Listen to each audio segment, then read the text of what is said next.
and good evening. I am Bud Friedman, DeWitt Clinton class of 50, Shawanga Lodge class of 51, 52, 55, and 57. And we are delighted to see so many people out here. I have never really worked in a fair before that had an overflow in the lobby, and she's seen my act many times. Thank you. Okay, yes. You were wonderful, by the way. You were absolutely wonderful, I must say. It was a delight, really a delight. I can sure clear a room, just like the old days.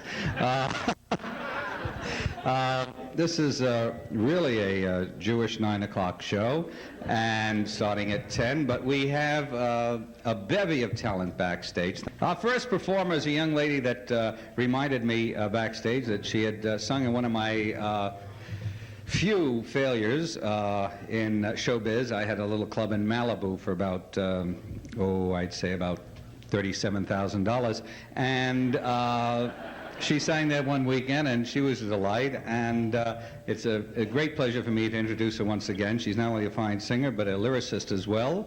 She has literally entertained all over the world, including Vietnam for the troops with Georgie Jessel's show, and we are very happy to have her here on this big New York night, and from Brooklyn, also born in Brooklyn, Miss Laura Manning, ladies and gentlemen. So let's welcome her now.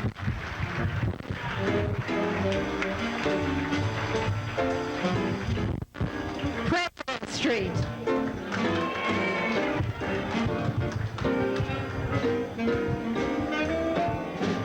I get too hungry for dinner at 8. I love the theater, but I never come late. I never bother with people I hate. That's why the lady is a tramp. I don't go to crap games with bands and earls. I don't go to Harlem dressed in ermines and pearls. I don't dish the dirt with the rest of the girls. That's why the lady is a tramp. I like the fresh, free wind in my hair. A life without care. I'm broke. That's oak. I hate California 'cause it's smoky and damp. That's why the lady is a tramp. I like a city that gets better with age, where every cabbie gives advice that is sage, where if you act good, you work on the stage. That's why the lady loves New York. I sang in the nightclubs and it was a thrill. And I took my songs to a building named Brill. You remember that? I was 18 when I first worked with Phil. That's why the lady loves New York. I love a city that's bright and alive, where you don't have to drive. Subway, okay. And that's the city in Brooklyn. I was dropped by the Stark. That's why the lady loves. That's why the lady loves. That's why the lady loves New York.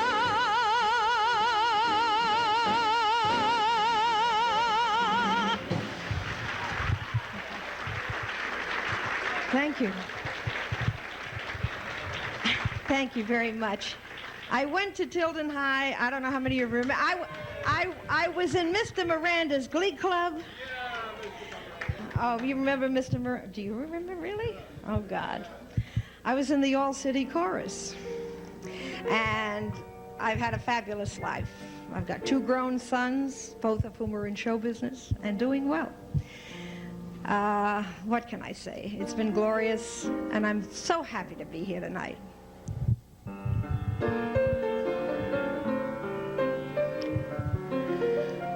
What are you doing the rest of your life? North and south and east and west of your life. I have only one request of your life, that you spend it all with me. All the reasons and the rhymes of your days, all the nickels and the dimes of your days. Let the seasons and the times of your days begin and end with me.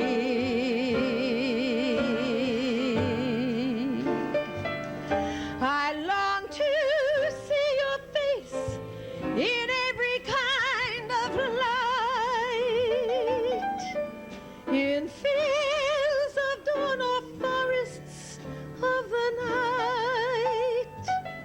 And when you stand beside the candles on a cake, oh, let me be the one to hear the silent wish you make. Those tomorrows that lie deep in my eyes, in a world of love you keep in your eyes. I'll awaken what's asleep in your eyes. It may take a kiss or two,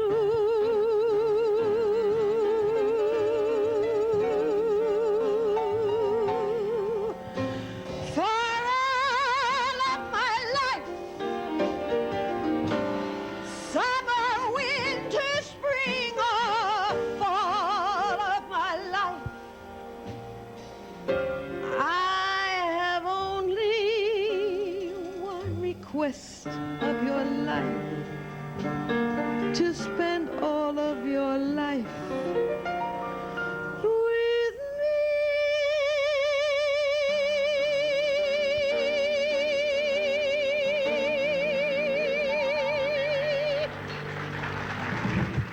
Thank you, ladies and gentlemen. Thank you very much. We've got a long show, so I'm going to relinquish this microphone.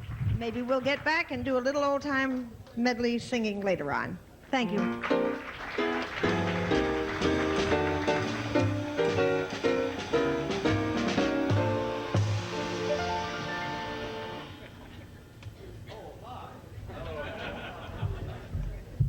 Okay, thank you, Laura Manning. That was lovely indeed. Thank you. And a friend of ours is here, and I just might like to acknowledge him because he's a wonderful actor and performer and writer. As a matter of fact, he gave the improv here its very first write-up in the Beverly Hills paper, Mr. Louis Quinn. I know Louis is back there somewhere. And there he is, Louis. Thank you, Louis. Very nicely dressed, too. Louis said, put Laura on first. She's bouncy, she's terrific, she'll pick up the room, and he's absolutely right, because Louis thought that I would come out and die. The virtuoso of the harmonica, he's also a composer and arranger, he's an Academy Award winner, but when he was in high school, the music teacher heard him playing the harmonica and asked him what he wanted to do when he grew up, and he said he wanted to become a doctor, and the music teacher advised him to play the harmonica. And I think that's sort of typical of the advice we got back in New York high schools, and it's amazing. But Fortunately for himself and for us, he has created some very wonderful music, and we are very thrilled to have with us tonight Mr. Eddie Manson.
All right, here's the theme.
Here's a piece I always get a request for, and I have to honor it.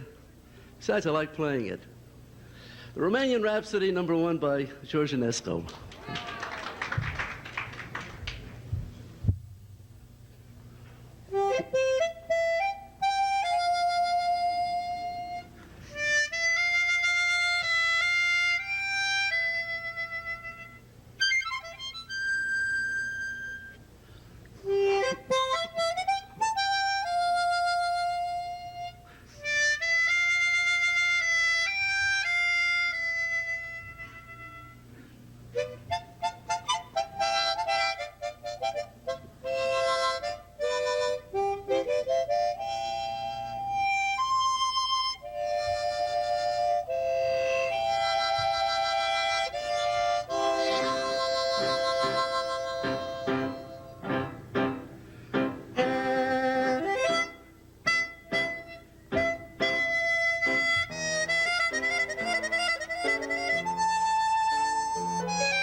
Eddie Manson, ladies and gentlemen, Eddie Manson. Allow me to introduce a young man you've seen on the David Letterman Show, The Tonight Show. He'll be doing a Showtime special next month, taped coincidentally at the Improvisation. Mr. Richard Lewis, ladies and gentlemen. Richard? Thank you. You're a hot audience. I'm thrilled to be here, and I thought my family was leaving. So, hey, I'm glad I'm here not only for New York, because I was born in New York, then I was lowered in New Jersey during my childhood, and here for Phil. Phil is, to me, I must say this, it's not funny, and it's not even entertaining now that I think of it. He's like an authentic legend. He's a comics comic, and, you know, I was ecstatic that he called me. Plus, he taught me how to enunciate, which I felt was one of the major things, and... You know why I love Phil? Because he's a New Yorker who moved here. It didn't change. He didn't change. I have friends from New York, Jersey. They moved here. My friend, best friend, he was from the Bronx. They moved to Brooklyn. Has a baby. He names his son Brunch as soon as he moved out here. Forget about it. You know, Phil stayed. Phil's just, you know, he didn't change, you know. Look how I dress. I don't dress like this when I'm back here. Look, they take me to some boutique on Melrose, on Jews for Satan. I don't know what the hell this thing is. It's so phony. I can't stand it. I got to go back. And plus, I must tell you, I just came from another reunion. My family, a lot of them moved out here. I was in Encino, and my mother's sister, who, oh God, she has a satellite dish on a house. It must be a Jewish satellite dish. It picks up problems from other families. This thing.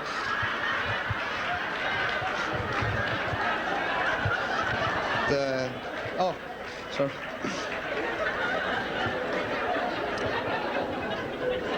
My family, I gotta go back. Oh, God. Plus, I was on the road. I was looking forward. I couldn't believe people from the East, New York, New Jersey. I was on the road for 3 months. Last week, I was in Nashville, which is not a thrill. It's not a thrill. And I was there last year, Passover time. Unbelievable. I'm not a tremendously religious person, but I wanted to go to temple, and I go there, and they had, like, the service was performed by the Rabbi brothers for openers, you know. Oh, God. And my friend's son, he lip-synced his bar mitzvah, which I thought was so sacrilegious.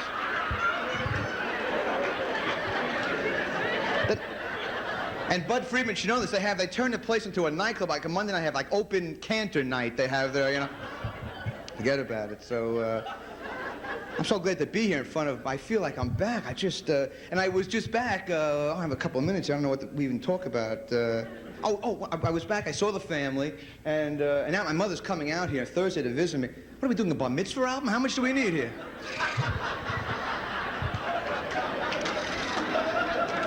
I don't mean to be rude. No, I don't mean. I sounded disgusting, all right? I don't know how to talk in front of. I'm so glad that I was just with my family. That's why I'm so delighted to be in front of strangers. You have no idea. It's. All right, I gotta talk fast. Family. So. My mother's coming to visit me in 3 days. She's like, I love her, but she has not changed. I have maids coming in around the clock because she's gonna be looking like with a nuclear microscope behind her.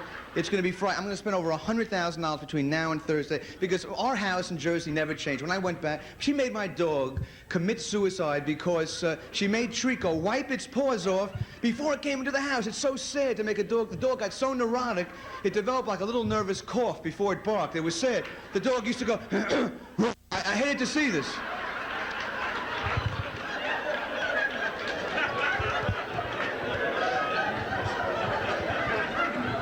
So I get back to Jersey, there she's vacuuming the front lawn. I don't know how she gets a Hoover with a garden attachment. It's unbelievable. Always smelling. I once bought her Airwick earrings, so every room would be like perfect, you know. And when I was a kid, she went to the Safeway, and she was like, look, I love her, but she had this thing about she had to smell the cottage cheese, one of the most frightening things. And she would run over, but she was brilliant. She'd go, it'll be dead in about an hour, hour and a half. She knew. It was like, she was wanted, like on the FBI top 10. She had a picture of her like this and like this, like sniffing the cottage cheese on the... I miss my family who aren't around. I miss my grandparents more than, first my grandfather. This guy, he didn't speak much. He was from Russia, and well, first of all, he passed away. He left his grief to science, which I felt was like a very magnanimous thing. And, but I gotta tell you that he was the first man I ever saw because he was a big guy and I'm a little teeny guy out of the womb there. Grandpa, he wore his pants up to his neck. I didn't understand it. He had like a combination pant turtleneck outfit. So like there he was, like his ears started over here, his arms were here, his balls were over here. I didn't know he was like Rodin with a skull cap walking around the house there. He was right. And his breath was unbelievable. He passed away. We had to leave like after death mints on the grave.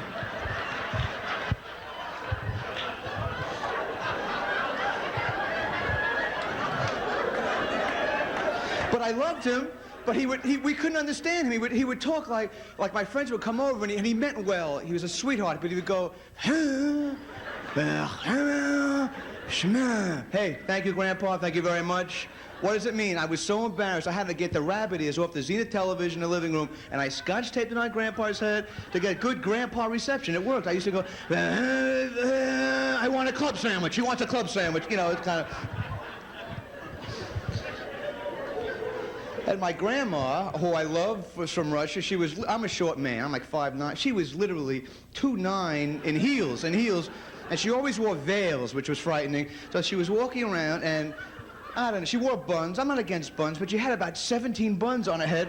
It was like a Danish circus act. It was unbelievable. And she kept us spinning like the old Sullivan Show while she talked, which I thought was... And her lipstick, we saw her coming from 3 counties. It was like the brightest, but it never was on her lips, ever on her lips. It started there, and then it wrapped around the apartment house, and it was... And then she would suck you on that cheek, and you needed like high school wrestlers that she would suck you on the cheek, and Grandpa would go right for the ass there. It was a nightmare. It was a pin immediately. But what I remember mostly is driving to Florida from Brooklyn. My first one went to California once. We was so late. My mother was so boring. We're backing out of the driveway, and like in New York, and my mother's jiggling something. I said, "What's going on?" She says, "Oh, I have the tolls ready for the Golden Gate Bridge." Oh, wow, it's gonna be that kind of trip, okay? My mother would drive first, and she was so paranoid that the left lane was like the Sirhan Memorial Lane. She had her hand, this is going down to Florida, on the horn all the way down. And that horn drives you nuts. But geese used to hear this horn and get so hot, I swear to God, they used to hover over the car in the most incredible sexual positions I've ever seen. And one goose fell in love with my mother, It was courting my mother near Virginia Beach. He flew real low by the right window, had like his hair, like a De Niro. He looked like De Niro, had his hair slicked back, had a bouquet of flowers. He went, "Do you mind that I'm a goose? Do you care that I'm a goose?" And for a split second, she got hot for a split second, and oh my God, my father then would drive, and first of all, he was on Cruise-O-Matic, who was like 190 miles an hour, sleeping in the front seat there. He'd wake up, and then he would spit. If I ever have kids, I will never spit out that window on the turnpike when my baby's in the back seat. It's so mean. The spit makes a complete U-turn. We're in the back with bee farmer masks on. It's, Then my grandma, I loved her, may she rest in peace, but she was literally this tall, so she couldn't reach the wheel, so she was literally this low. The wheel's here. I had to work the brakes. My brother had to work the accelerator. And the cops would see us. It looked like a bad Disney movie, like the grandma with no neck or something, So I had to get like a grandma mask, and I had to put it on the thing there. And it's a very big show, and I'm just so flattered to be in front of you people and here for Phil. And have a wonderful weekend, and thank you very much. We are indeed very delighted to have with us to share this evening Mr. Hale Porter, ladies and gentlemen. Who will buy this wonderful morning such a sky you never did see? Who will tie it up with a ribbon and put it in a box for me, so I can use it at my leisure whenever things go wrong, and I can keep it as a treasure to last my whole life long. Who will buy this wonderful feeling? Feel so high, I swear I could fly. Me, oh my, I don't want to lose it. So what am I to do to keep the sky so blue? There must be someone who will buy. There'll never be a day so sunny it could not happen twice. Where is the man with all the money? It's cheap at half the price. Who will buy this wonderful feeling? Feel so high, I swear I could fly. Me, oh my, I don't want to lose it. So what am I to do to keep the sky so blue? There must be someone who will buy. Who will buy this feeling? I'm so high, I'm reeling. I don't want to lose it. Helps to chase the blues. Where is the someone who will buy this wondrous feeling of me?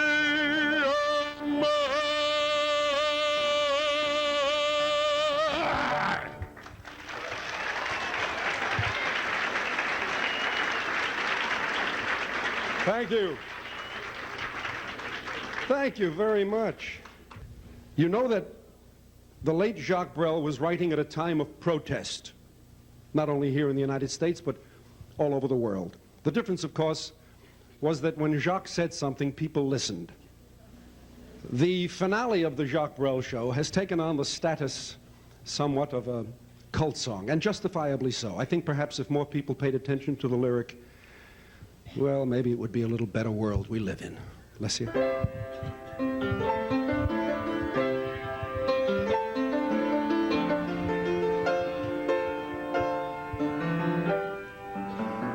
If we only have love, we can reach those in pain. We can heal all our wounds. We can use our own names. If we only have love, we can melt all the guns and then give the new world to our daughters and sons. If we only have love, then Jerusalem stands, and then death has no shadow. There are no foreign lands. If we only have love, we will never bow down. We'll be tall as the pines, neither heroes nor clowns. If we only have love for the hymn that we shout, for the song that we sing, then we'll have a way out. Quand on a que l'amour, à s'offrir on partage. Au jeu du grand voyage, que notre grand amour. Quand on a que l'amour, mon amour, toi et moi, pour qu'éclate de joie chaque heure et chaque jour. Quand on a que l'amour, pour vivre nos promesses, sans l'autre richesse que de croire toujours. Quand on a que l'amour, pour meubler de merveilles et couvrir du soleil la laideur des faubourgs. Quand on a que l'amour, pour unique raison, pour unique chanson et unique amour. Then with nothing at all but the little we are, we'll have conquered all time, all space, the sun and the stars.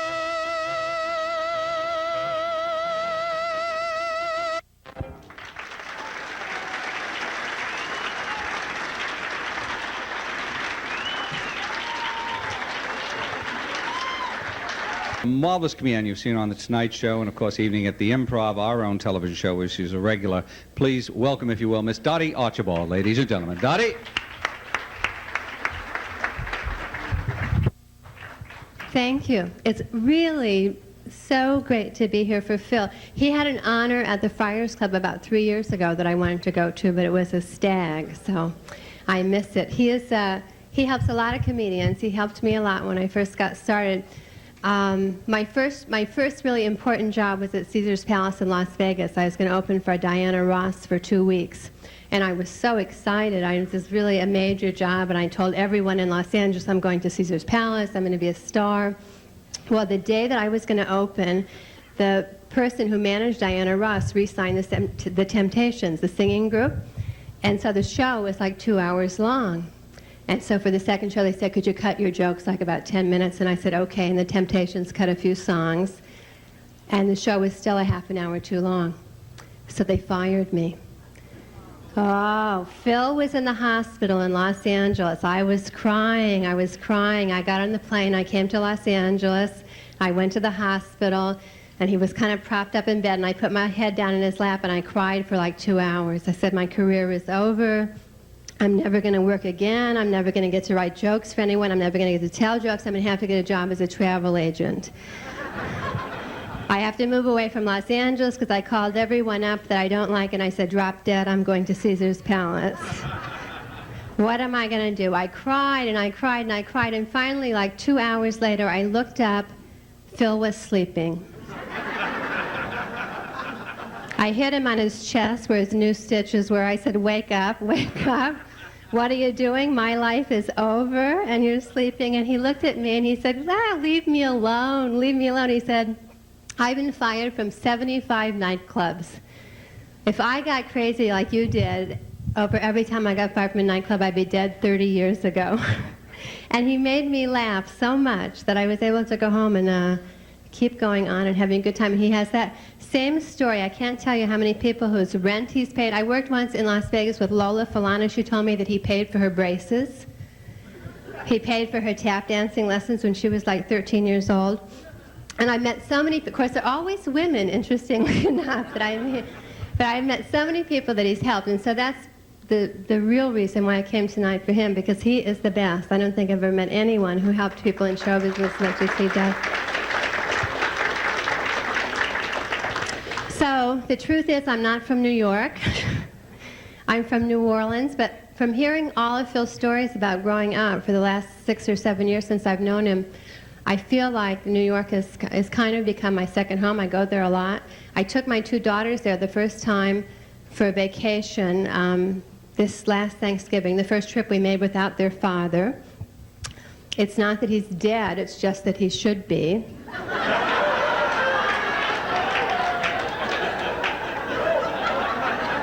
And if this were New York, he would be. We're getting a divorce. I found out that he was fooling around a lot. There were all kinds of signs, and I didn't see them, like he had the private line in his office changed to an 800 number. One day I opened a Playboy magazine. There was a pictorial on the 10 best singles bars in the United States. He was in every picture. One day I turned on the dating game. He was bachelor number 3. So that was it. So now I'm single. My whole life has changed. It's really hard to get into the swing of being single when you've been married for 17 years, you know? It's tough. I got rid of my station wagon. I had a brown Dodge with the contact paper wood on the sides. I said goodbye to that. I now have a banana cream Chrysler convertible.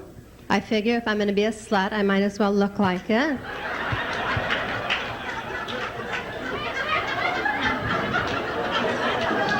It doesn't get really good gas mileage. It's something called turbocharged. You know, it's not terrible. I mean, it's not like the salesman actually lied, because it does get within 25 miles a gallon of what he said.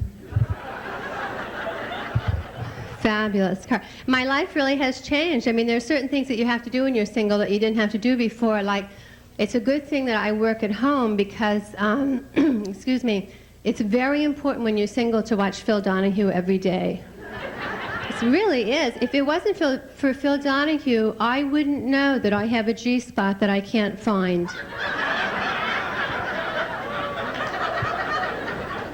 The first time a guy asked me if I had a G-spot, I thought he was trying to borrow money.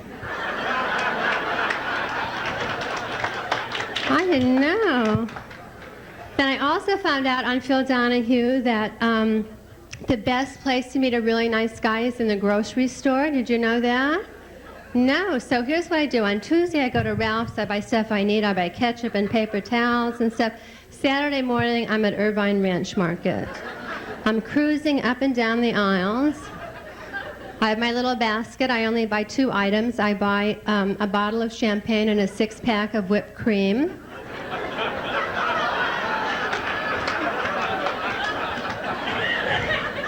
It works. I met a guy, came behind me, a big basket of strawberries like this, going down the aisle.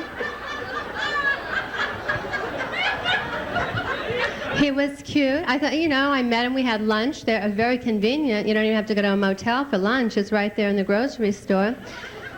So we went out a few times. I went away with him for the weekend. It seemed like we had a lot in common. We went to San Francisco for the weekend. We did have a lot in common. Neither one of us had ever been in bed with a woman before.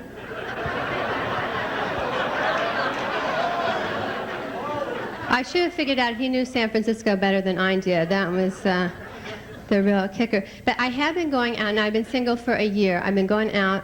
I've had a few dates. It's hard, though, because there aren't as many interesting single men as there should be, don't you? But I have certain standards that I'm not going to, I'm going to keep those. Like, I insist that any man that I go out with be heterosexual, at least on the first date. I'm not really looking for a serious relationship because I was in one for so long. What I'm looking for actually is a guy who doesn't speak English.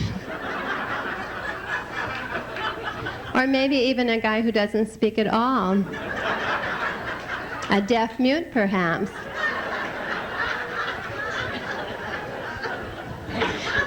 I was dating one guy I liked a lot. He was younger. We went out a few times. He was really adorable. I liked him, but we're not dating anymore. He got grounded.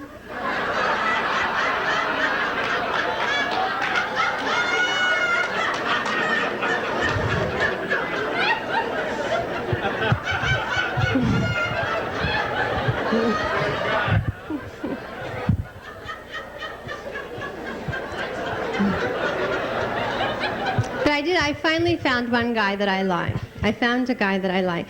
He's real cute. He makes me laugh. And the best thing about him is something you would never guess. The best thing about him is his first wife was a pig. No, it doesn't sound nice, but listen, the guy has no standards. He has no, I make him a meal. I keep the food up off the floor. He's happy. This is a woman who needed a drop cloth to lick a stamp. This is a wonderful guy for me. What else? I have these 2 girls. I told you that before I took them in New York. They're 16 and 14. It's just a fabulous age. It's like living with snakes.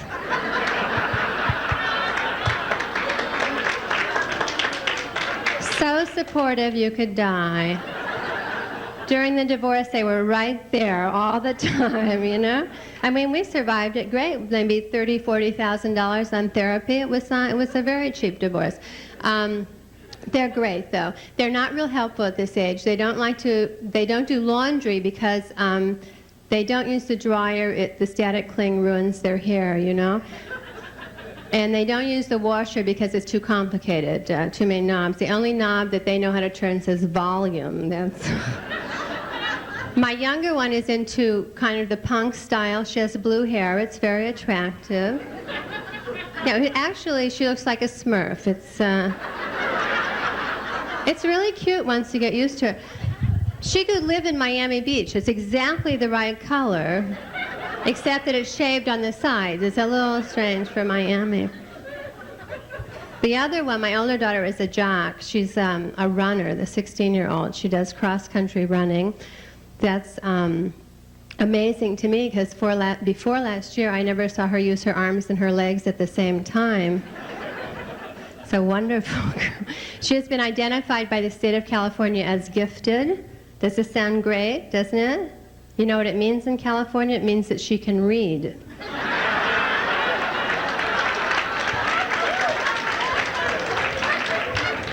But we're grateful.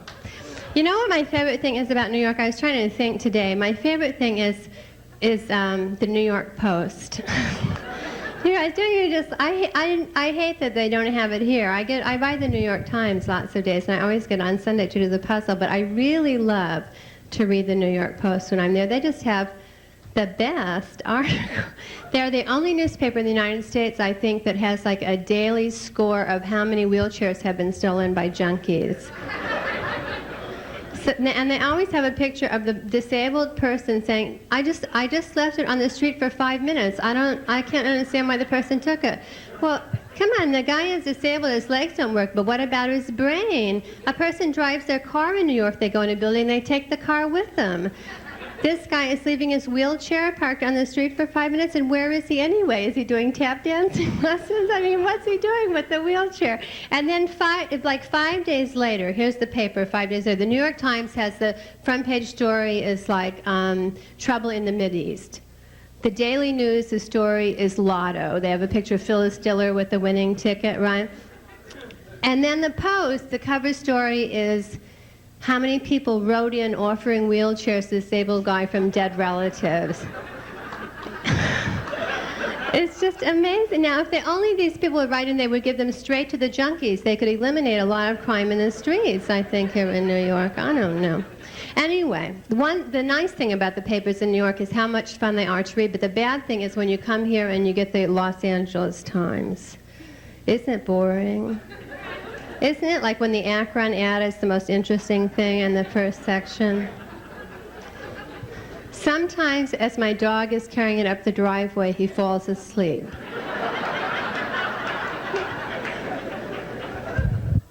I'm going to leave. There's Mr. Friedman in his fabulous, is that a fabulous yellow outfit that our MC is wearing tonight? His wife picks out his clothes. Come out. Come. Have we had big applause for Mr. Friedman? He's great, isn't he? And he looks so cute tonight. I'm going to hand this to you because I can't put it back on. Thank you. Miss Dottie Archibald, ladies and gentlemen. Thank you, Dottie. Miss Dottie Archibald. Don't go by the van, Dottie. Our next performer is a young man that I met for the first time at Schwab's, which one of the places I guess we'll lament when we move back to New York and think about all the great places that were in L.A. And he is a wonderful singer who has been working in the Catskills for many years and now has moved out here. And he just closed at the Sands Hotel with Mr. Jonathan Winters. I can't have a higher recommendation, I guess, for a singer than somebody who worked with Jonathan. So please welcome, if you will, Mr. Lee Lawrence. Lee Lawrence. Here.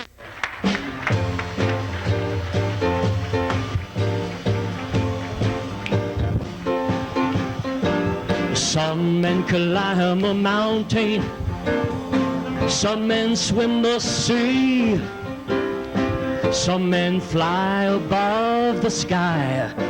They are what they must be. Baby, the rain must fall. Baby, the wind must blow. Wherever my heart leads me, baby, I must go. Baby, I must go. Love for do not love for gold. My heart is mine to give away. It never will be so. No, baby, the rain must fall. Baby, the wind must blow. Wherever my heart leads me, baby, I must go. Baby, I must go. Now listen, I am not rich or famous, but who can ever tell?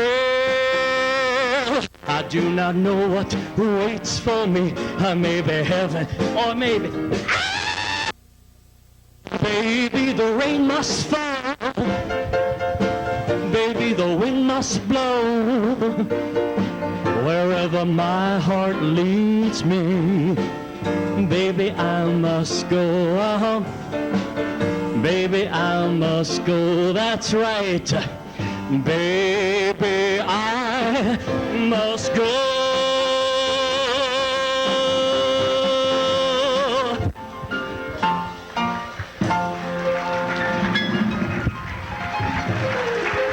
Well, thank you. Wherever my heart leads me. Right to 5215 New Utrecht Avenue. You remember that? I just have to tell you one true thing. I used to tell my wife, the nicest thing about New Utrecht High School for me was when I met Jefferson, where my lovely wife was attending. And we used to live on the 3rd floor, right next to the elevator, and this is the truth, like they say, Emmis. 2 of my brothers and myself, every time the train would come by, so help me, the 3 of us used to stay by the window naked. I swear, just to see the perverts. I used to look in the windows. You know what I'm talking about. They say the neon lights.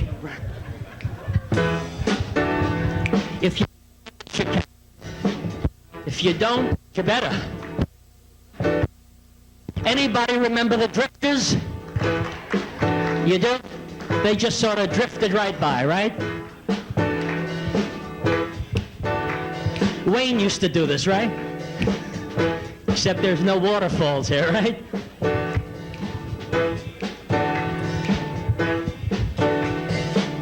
They say the neon lights are bright on Broadway. They say there's always magic in the air. But when you're walking down the street and you ain't had enough to eat, the glitter rubs right off and you're nowhere. They say the girls are something else on Broadway. But looking at them just gives me the blues. 'Cause how you gonna make some time when all you got is one thin dime, and one thin dime won't even shine your shoe? They say that I won't last too long on Broadway. I'll catch a Greyhound bus for home, they all say. But they're dead wrong, I know they are, 'cause I can play this here guitar, and I won't quit till I'm a star on Broadway.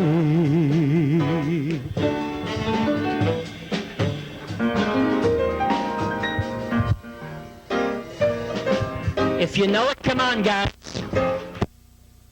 I'm gonna sing it. You didn't know? Start spreading the news. I'm leaving today. I'll make a brand new start of it in New York, New York. These are vagabond shoes are melting away, and step around the heart of it, New York, New York. I wanna wake up in a city that doesn't sleep, to find I'm king of the hill, top of the heap. Ah, these little town blues are melting away. I'll make a brand new start of it. Where? In old New York. If I can make it there, I'll make it anywhere. come on, New York, New York.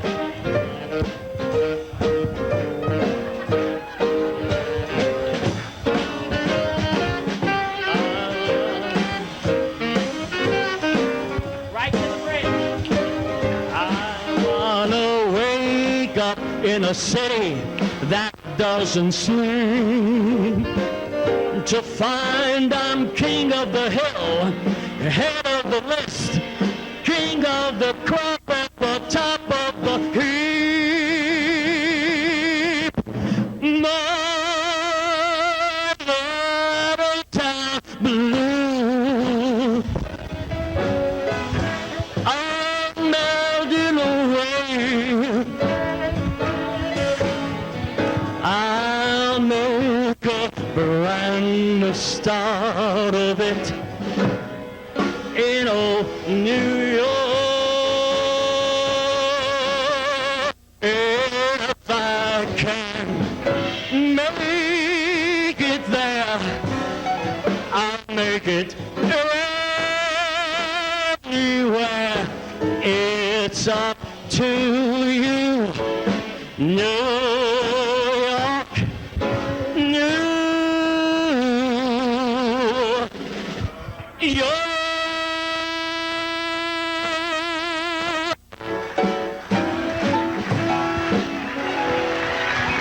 How about for this band? Come on, gentlemen. Thank you, like you wrote it. And to all of you, thank you.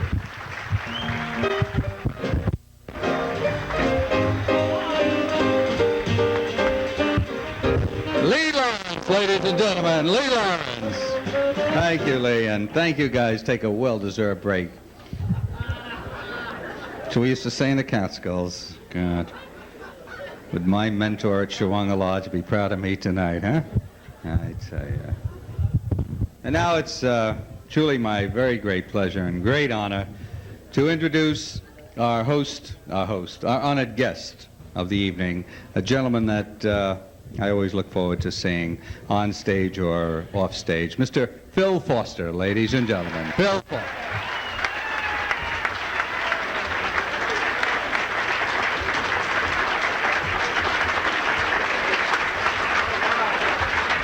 Listen, sit down, sit down, sit down. Don't embarrass me. Thank you. Very nice of you to do that. I'd like you to know, before you try to do anything that will represent comedy, tell you the truth about a number of things. The history of my life, I'm always starting trouble. What I'm trying to say briefly is that it's nice that we meet. It's nice. I like it. I feel today like my mother and father felt when they came from Russia and they said they were going out the street to meet some landslide. This is what it is. Everybody in New York, we're all Hamish people, we all know each other. And that's one way or the other, there's a relationship, you know. I'm not going to lie to you and say that I'm thrilled seeing most of you. No, it's not. I'll only be lying, so I'll tell you the truth. It's nice that we're here. You understand? Some of you are a pain in the ass. You came over and started to bug me like you're going to drove me crazy. Like it's my fault we met in a clothing store. Well, Lou Zygmunt and his beautiful wife, Fred, they said to me that we have a place where we all can meet and have a wonderful time. I said, where's that? They said, the California Mart. I said, I worked a lot of strange places in my life, but I can't remember being excited about working in a mart. Oh, they got a big, beautiful room.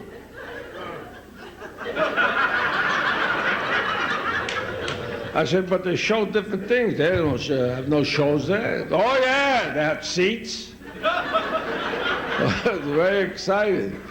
And then we have another room where they don't see the show live. I said, only people from Brooklyn would be dumb enough to go into another room where they can't even see the show. I apologize to you people out there. If I was you, Eddie, I would have come in here. But then again, knowing what's here, you're better off where you are. I can't believe that the Zygmunds got away with this. The idea is good. It's a great idea. Oh, just those frankfurters alone was worth $18.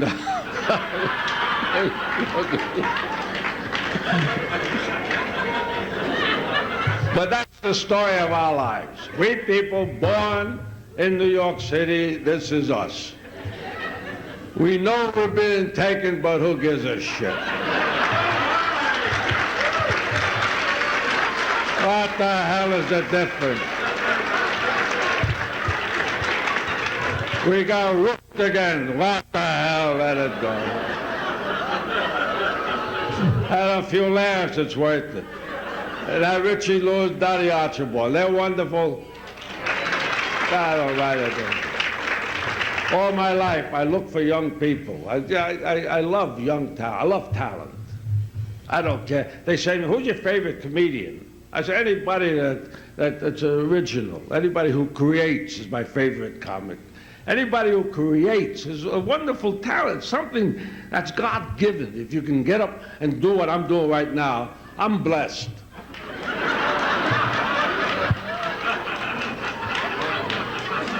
Do I know what I'm saying? But I tell you, to me, where's Al Smith? Al, it's a pleasure. There's a guy, to me, when I was a kid living in Brooklyn, the Union Gas Company to me was something that you hated.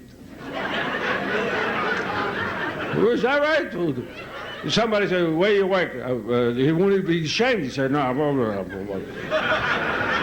Borough Hall. What Borough Hall? What's a Borough Hall? No, that's okay. No, when I retire, it'll be good. What? Retire? Where? Brooklyn Union Gas Company. You're kidding! What a shame for the neighbors, you know. Then you find out, when you really dig into the Brooklyn, Walter O'Malley. Is that right? Walter O'Malley. Wait, boo. What are you booing?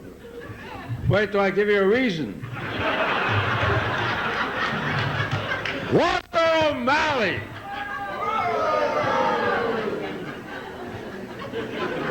You're not real Brooklynites, I can hear it. Used to be part of the Brooklyn Union Gas Company.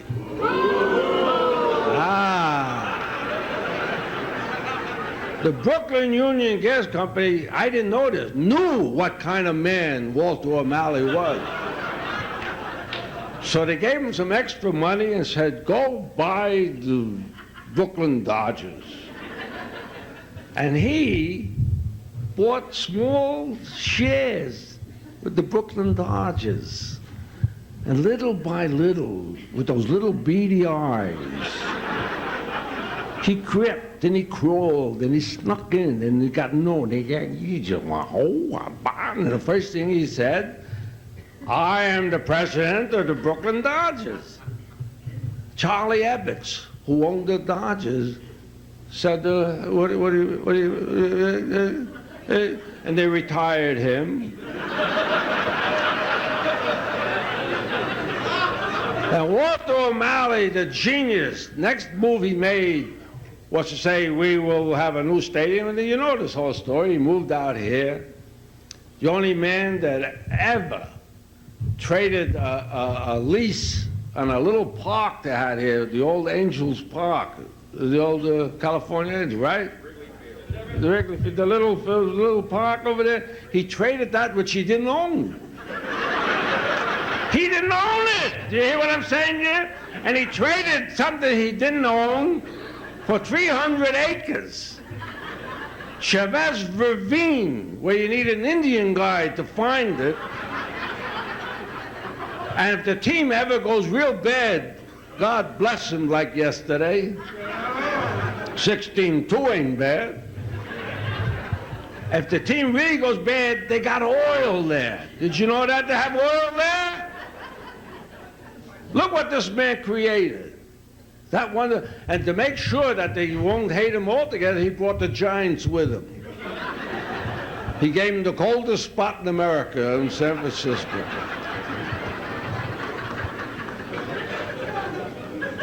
I have yet to go. I'm here now, it's 9 years. No, 10 years now. I've yet to go to the Chavez Ravine. I will not go there. I'd rather go see the Angels play, and it hurts me because it's a long way. I have no animosity. I just like fairness. I like it to be fair. My friend Bud Friedman is a guy who really took it on the chin for a while in this town. But today, God bless him, today he has the most successful club in town. And he knows what to do with it. The Dodgers know what to do with they let them drop dead.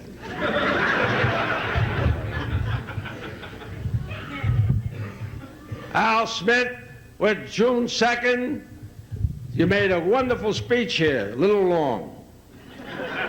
A little long, you gotta learn to cut a little bit. And the senator, that state senator, that son of a bitch, came up here with a whole bag over here, did the whole act. And there's another ball, and there's another ball. That's 2 balls. Stick the balls in your ass, the ball. And here's a stick. You have a big stick, and then you have a ball. And then you have this and that. Sure. I needed you here tonight. Golden couldn't come. Golden comes. He just makes a little speech, he sits down, and that's it. Got a guy, turned his coat inside out with a funny hat on it. Did a whole bit over here. Look at this. And this is a state senator. Look at this, the representative here. Foster Avenue. He's at the end of the block. Sure, who gives a shit?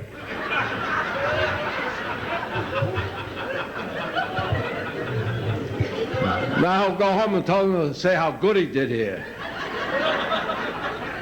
When you run for re-election, I'm coming and voting for the other guy.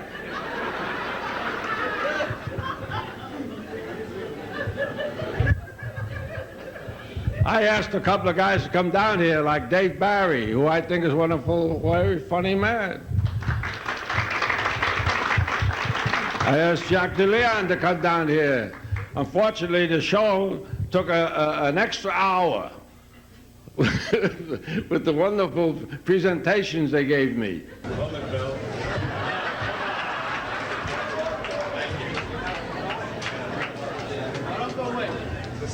You may have noticed when I read the citation that that Phil's name was Phil Feldman. Now you may have wondered how he got the name Phil Foster. If you read your newsletter, you'd know the answer to this.